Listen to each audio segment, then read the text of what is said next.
The repeated deployments in the past 10 years have been very difficult for military families.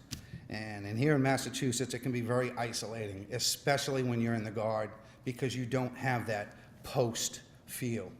Everybody is spread out, everybody is caught up in their own world, they have their own family and friends, whereas if you're set up on a post somewhere, you are each other, because your family might be from California, Minnesota, Florida, whatever, and so you've really got to come together. With the Guard, it's very tough and can be very isolating, especially for the kids, particularly the adolescents, who face enough challenges just getting through their teenage years, and you also throw a deployment on top of that, and it's tough. My name is Alexis Brown, and I want to thank you for inviting my dad and me to speak tonight.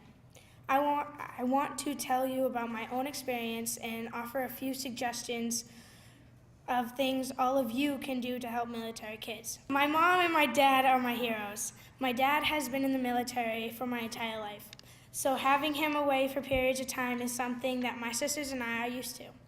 Like all military kids, it's just always been part of our life.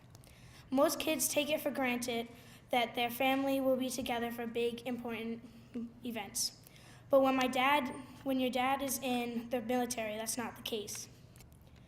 When he was away, we Skyped and wrote letters and sent care packages, but I worried about him every day, especially when I would see things on the news. At my school, I was the only one in my class to have my dad in the military service. I told my homeroom teacher and my biology teacher. My best friends knew about my dad, but not a lot of people go through this, so they really don't understand. What kids like me really need is an escape from thinking about the war rather than whether our dad or our mom is okay and how much we miss them. Don't assume that just because our parent is away in the military that we can't do something to help others. When my sister Michaela graduated from high school, my dad wasn't able to be there.